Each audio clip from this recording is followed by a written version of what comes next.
A very good morning to students. Students, let's start with the unit 5, that is over a special concrete, that is the topic 1, and the topic 2 is shrinkage. So let's start with the second topic at the first, that is on shrinkage. So basically, all of you must be knowing that what is a shrinkage in a concrete. Shrinkage is nothing but a change in volume of a concrete. It is nothing but a change in the volume of a concrete. By what reason? Due to some reasons that those are due to loss of moisture at different stages due to various reasons. Shrinkage is a change in volume in a concrete due to loss of moisture. Moisture loss हो रहा है इस वजह से at different stages due to so many reasons. That is known as the shrinkage. At the time of hardening, concrete shrinks because of the following reasons. There are so many reasons that has been told because of which the concrete usually shrinks. Few of the reasons are higher water cement ratio. Now, how the concrete is going to shrink because of higher water cement ratio? As you are finding that in higher water cement ratio, you will get a higher percentage of water and a less quantity of concrete cement. That is when you will going to have a higher water cement ratio, right? When you will going to have a higher amount of water and a lower amount of cement. Okay. So in this case, how you are going to get concrete shrinking? So because you are using higher water and cement content is becoming lesser in comparison to it. So what will happen कि cement जब पानी से मिलेगा तो hydration करेगा, ठीक है। अब हाइड्रेशन कर रहा है तो एक जेल क्रिएट कर रहा है, पानी उड़ रहा है। हाइड्रेशन में क्या होता है, आपका पानी उड़ने लगता है, पानी यूटिलाइज होने लगता है प्रोसेस में, क्योंकि हीट लिबरेट होती है तो वो पानी को यूज करके होती है। सीमेंट पानी को यूज करता है और हीट लिबरेट करता है और स्ट्रेंथ गेन करता है, सही है ना। तो क्या होता है, पानी की जगह एक जेल क्रिएट होने लगता है, ठीक है। लेकिन कहाँ कहाँ पे जेल बनेगा, जहां तक जितना सीमेंट है उसके कांटेक्ट में पानी है, बस उतने पानी की जगह पे जेल क्रिएट होगा। लेकिन ज्यादा पानी है तो क्या होगा, वो ज्यादा पानी क्या होगा, वो इवेपोरेट होगा बिकॉज ऑफ हीट, वो इवेपोरेट होगा हाइड्रेशन प्रोसेस की वजह से भी और एटमॉस्फेयर की वजह से भी। जो हीट क्रिएट हो रही है उस वजह से जो रिमेनिंग वाटर है, एक्स्ट्रा वाटर, वो इवेपोरेट होगा और उसकी जगह पे वॉइड्स बनेंगे। अब voids, because of this voids and because of the extreme condition, you will find that concrete shrink होगा, ठीक है ना, concrete shrink होने लगेगा। और concrete कौन से condition में shrink होगा, during cold weather you will find कि वो जो gaps है वो gaps को use करके concrete shrink होगा, ठीक है। Second condition due to which the concrete shrink is the improper curing arrangement. अगर आपने arrangement ही नहीं दिया curing के लिए तो आपको पता चलेगा कि अंदर का पानी पूरा खत्म हो गया है और हाइड्रेशन प्रोसेस अभी भी बचा है, इसमें स्ट्रेंथ भी मार खाएगी और आपका कंक्रीट श्रिंक होने लगेगा। ठीक, क्या होता है, क्यूरिंग क्यों करते हैं हम, ताकि अंदर का पानी पूरा एक्सपेल ना हो, ठीक है ना। जो हीट है because of atmosphere, because of hydration process, उसमें जितना पानी सीमेंट को लग रहा है CSH जेल बनाने के लिए, उतना पानी सीमेंट यूज करेगा, ठीक है। लेकिन हीट जो क्रिएट हो रही है उससे रिमेनिंग वाटर भी इवेपोरेट होने लगेगा। Heat due to hydration process, heat due to summer और सन, बाकी पानी भी इवेपोरेट होने की कोशिश करेगा। तो इसको काउंटर करने के लिए आप क्यूरिंग प्रोसेस करते हो, आप क्यूरिंग प्रोसेस करते हो। अगर क्यूरिंग प्रोसेस प्रॉपरली नहीं किया देन यू विल फाइंड के आपका कंक्रीट का अंदर का पानी जो ये सिर्फ जल बनाने में यूज हो रहा था वो तो यूज हो ही रहा है, लेकिन बाकी पानी भी इवेपोरेट हो रहा है। अब ऐसे केसेस में due to this improper curing arrangement you will find कि श्रिंक हो रहा है कंक्रीट। क्यों? क्योंकि अगेन वॉइड्स क्रिएट हो गए। ठीक है। अब लेकिन इस कंडीशन में क्या हुआ इम्प्रॉपर क्यूरिंग अरेंजमेंट वाली में कि ना सिर्फ वॉइड्स क्रिएट हुए बल्कि हाइड्रेशन प्रोसेस भी पूरा अच्छे से नहीं हो पाया क्योंकि क्यूरिंग प्रॉपरली नहीं किया और पानी पूरा खल्लास हो गया। ठीक है। Third point is poor foam work. अगर आप फोम वर्क प्रॉपरली नहीं कनेक्ट करोगे और उसमें जॉइंट्स में गैप रहेगी देन क्या होगा, मसाला, पतला मसाला और पानी निथरने लगेगा, उतरने लगेगा, उसमें से लीक होने लगेगा। Because of which again you will find that water content कम हो गया। अब हाइड्रेशन प्रोसेस में क्या होगा, अगेन हाइड्रेशन प्रोसेस के लिए जो पानी चाहिए रहता है सीमेंट को, वो सीमेंट के लिए पानी अनअवेलेबल हो जाएगा या कम अवेलेबल हो जाएगा, जिस वजह से अगेन हाइड्रेशन प्रोसेस पूरा नहीं हो पाएगा और पूरे यानी स्ट्रेंथ मार खाएगी और वॉइड क्रिएट हो जाएगी।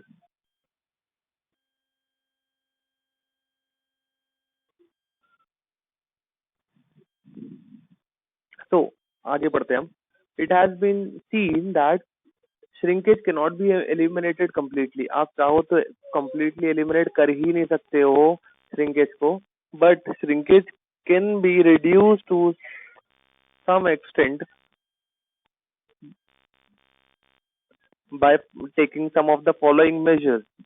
जैसे कि सबसे इम्पोर्टेंटली आपको खुद को पता है कि अगर मुझे श्रिंकेज को रोकना है तो मैं क्या करूं, वाटर सीमेंट रेशियो कम रखता हूँ। वाटर सीमेंट रेशियो कम रखने से क्या होगा, आप ज्यादा पानी नहीं डालोगे, उतना ही पानी डालोगे जितना सीमेंट यूज करने वाला है हाइड्रेशन प्रोसेस में, और बाकी क्यूरिंग तो करते ही जा रहे हो। ठीक है। तो यूजिंग लो वाटर सीमेंट रेशियो जो सेकंड पॉइंट में लिखा है, इस तरीके से आप श्रिंकेज को रोक सकते हो। सेकंड, आपको क्या दिमाग में आ रहा होगा कि श्रिंकेज कैसे रोक सकते हैं। जो अपना फॉल्टी पॉइंट्स बने उन्हीं को हम रिपेयर कर ले, आपका श्रिंकेज रिड्यूस हो जाएगा। जैसे कि आप जॉइंट्स को प्रॉपरली कनेक्ट करोगे तो आपका श्रिंकेज कम हो जाएगा, आप क्यूरिंग प्रॉपरली दोगे तो आपका श्रिंकेज कम हो जाएगा। तो आप properly water cement ratio maintain करेंगे जो कि लो रहेगा। यूजुअली आपको पता है आपको लो वाटर सीमेंट रेशियो मेंटेन करना है, कहाँ से कहाँ तक, 0.4 से 0.6 तक। करेक्ट है।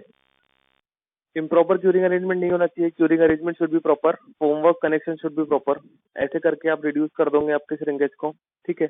Next, nature of aggregate. अगर नेचर ऑफ एग्रीगेट सही रहा, पोरस एग्रीगेट नहीं रहे, पोरस एग्रीगेट क्या करेंगे, अपने अंदर पानी ले लेंगे, अपने अंदर पानी ले लेंगे और हाइड्रेशन प्रोसेस में पानी कम पड़ जाएगा। ऐसे भी आपका श्रिंकेज होगा। क्यों? क्योंकि आपका पानी लॉस हो गया।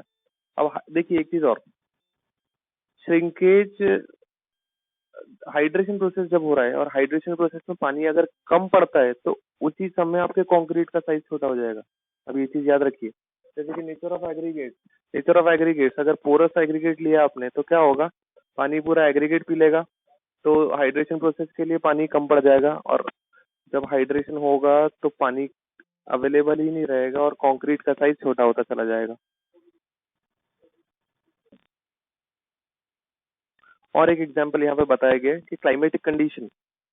देखिए, अगर कंक्रीट को आप प्लेस करते हो और हार्ड करते हो ऑन साइट, एक ही बात बोलूंगा कि if the concrete is placed on site in hot weather condition, तो क्या होगा, देर आर चांसेस कि वाटर इवेपोरेट हो सकता है क्योंकि सन डायरेक्टली कॉलम पर पड़ रहा है, कॉलम अभी गीला है तो कॉलम से पानी पी लेगा सन, और there are 100% chances that water will get evaporated from the concrete। so what will happen, पानी जितना आपने यूज किया था वो अप्रोप्रिएट था, अब वो पानी सन ने पी लिया, कंक्रीट आपका बन गया है, हार्ड हो गया है, लेकिन उसके अंदर का पानी कम पड़ चुका है। अब उसमें वॉइड्स स्टार्टिंग से अवेलेबल है। अब क्या होगा, जैसे कोल्ड वेदर आएगा, यहाँ पे वो बता रहे हैं, and in cold whether the harden concrete will shrink. आप ये फाइंड करोगे कि कोल्ड वेदर जैसे आया वो कंक्रीट श्रिंक हो गया। वजह क्या थी, वो हॉट वेदर में आपने कास्ट किया था और हॉट वेदर में उसने पानी पी लिया था सन ने, इसलिए जब वो हार्ड हुआ उसमें ऑलरेडी वॉइड अवेलेबल थे क्योंकि वाटर वहां से निकल चुका था। ठीक है। So it has been taken into measure that the climatic condition should be at least mild and not hot. Okay.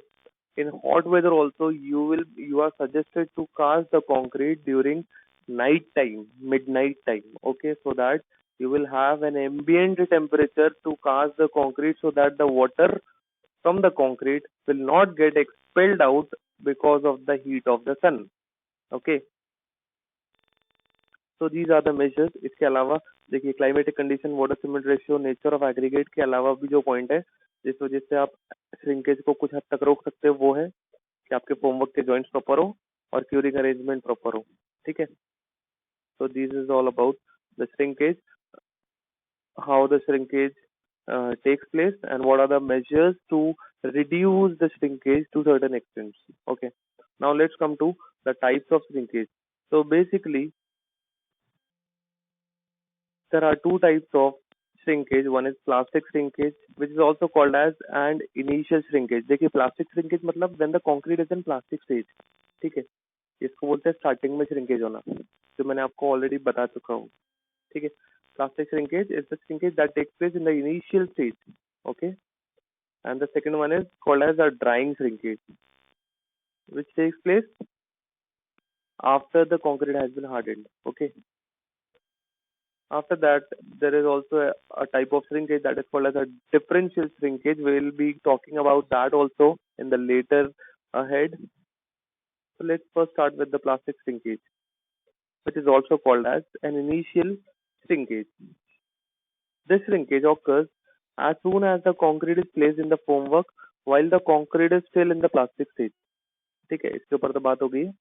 Loss of water by evaporation from the surface of the concrete.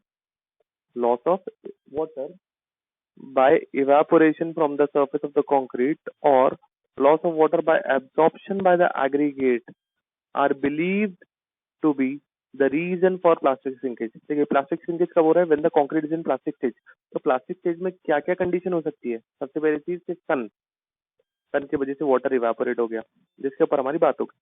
This could be the reason. और the second reason could be कि पानी अभी available है aggregate को. Aggregate porous थे या तो aggregate बहुत गर्म थे. तो क्या होगा? ये एग्रीगेट जब पानी के कांटेक्ट में आएंगे तो हीटेड एग्रीगेट जो होगा वो पानी को अपने पे लगा के कोल्ड करेगा अपने आप को और पानी को इवेपोरेट करेगा. और अगर पोरस एग्रीगेट है तो पोरस एग्रीगेट पानी को पी लेगा. तो this could be the reason जहां से जिस वजह से पानी प्लास्टिक स्टेज में ही लॉस हो गया, आइदर बिकॉज ऑफ इवेपोरेशन और because of कोल्डिंग the hot aggregate or because of the absorption of water by the porous aggregate. So this could be the reason. Loss of water results in reduction of volume, thus causing cracks. Obviously, जैसे अगर पानी loss हुआ है तो volume क्या होगा? Volume कम होगा क्योंकि कंक्रीट हार्डन कंक्रीट जो है वो सिकुड़ने लगेगा. इस वजह से क्या होगा? इसकी वजह से क्रैक्स डेवलप हो गए. कोई बनी बनाई चीज अगर अपनी जगह से शिफ्ट हो रही है, ठीक है, तो क्रैक्स क्रिएट करेंगी. In case of floors and pavements, the freshly laid concrete is exposed to hot sun and wind. The surface of concrete dries very fast, which results in plastic shrinkage. एक और example दिया है कि floor हो या pavement हो, ये कहाँ पे कास्ट होते हैं? डायरेक्टली अंडर द सन. ठीक है ना. तो इस वजह से क्या होता है? और इन पर गर्म लपेट भी पड़ती है हवा. ठीक है. दस क्या होता है? सरफेस जो है फ्लोर का, कंक्रीट फ्लोर का या कंक्रीट पेवमेंट का, वो बहुत जल्दी सूख जाता है, जिसकी वजह से आपको प्लास्टिक श्रिंकेज मिलता है. यानी कि प्लास्टिक स्टेज में ही आपका कंक्रीट सिकुड़ने लगता है. Now how can we reduce or prevent the plastic shrinkage? See what it says. Plastic shrinkage can be reduced mainly by preventing the rapid loss of water. अगर आप रैपिड लॉस ऑफ वाटर को रोक दो तो you can reduce the plastic shrinkage. ठीक है. Rapid loss अगर रोक दिया आपने तो अगर रैपिड लॉस मतलब इनिशियल लॉस, रैपिड लॉस मतलब initial loss, initial fast losses of water का आपने रोक दिया तो क्या होगा, कंक्रीट को सूखने को टाइम मिल जाएगा और कंक्रीट सूखने लग जाएगा। ठीक है, तो इस तरीके से आप प्लास्टिक श्रिंकेज को रोक सकते हो। प्लास्टिक श्रिंकेज मतलब जब तक हार्ड नहीं हुआ है, करेक्ट है। This can be done, plastic shrinkage can be reduce, इसका मतलब है दिस कैन बी डन मतलब the plastic shrinkage can be reduce by covering the surface with the polyethylene sheet immediately after finishing the surface। देखिए जैसे आपने concrete के floor या pavement बना लिया तो तुरंत उसके ऊपर एक पॉलीथिलीन शीट को आप डाल दीजिए सो दैट डायरेक्टली सन उसके ऊपर वेव ना रेज ना ट्रेस कर सके। ठीक है, also it has been told that small quantity of aluminum powder is also suggested to reduce the effect of plastic shrinkage। ठीक है, on any surface which is expose to sun, directly आप क्या करो कि जैसे कास्ट कर रहे हो कंक्रीट से जैसे कास्ट कर रहे हो कंक्रीट को, आप उसके ऊपर या उसके अंदर एक पॉलीइथीलीन पाउडर मिक्स कर दीजिए। यानी कि गीले केस में ही जब आपने कंक्रीट बनाया है, कंक्रीट गीला कंक्रीट जब बनाया हुआ है, अभी आप उसको प्लेस करने के हो तो उसमें पॉली एल्यूमिनियम पाउडर आप मिला दीजिए, बिकॉज ऑफ विच रेज का इफेक्ट कम हो जाएगा। ठीक है, so this is all about the plastic shrinkage। I think we should move on to the drying shrinkage immediately। So what it says, just as the hydration of cement is an everlasting process। आप सबको पता है hydration जो है cement का वो everlasting process है। 28 दिन तक हाइड्रेशन प्रोसेस यूजली एंड हो जाता है, बट कहाँ तक, अप टू 95% तक। ठीक है, उसके बाद 5% जो है वो जिंदगी भर चलता रहता है, यानी कि वो बहुत माइनर होता है और बहुत स्लो रेट पर चलता है, स्लोएस्ट रेट पर। ठीक है, जिसके लिए आपको कोई पानी वानी क्यूरिंग करने की जरूरत नहीं होती है। So what it says, just as the hydration of cement is an everlasting process, the drying shrinkage is also an everlasting process। क्या बोल रहा है, ड्राइंग श्रिंकेज भी उसी तरह का प्रोसेस है। When concrete is subjected to drying condition, the loss of free water in the hardened concrete does not result in any appreciate change in dimension।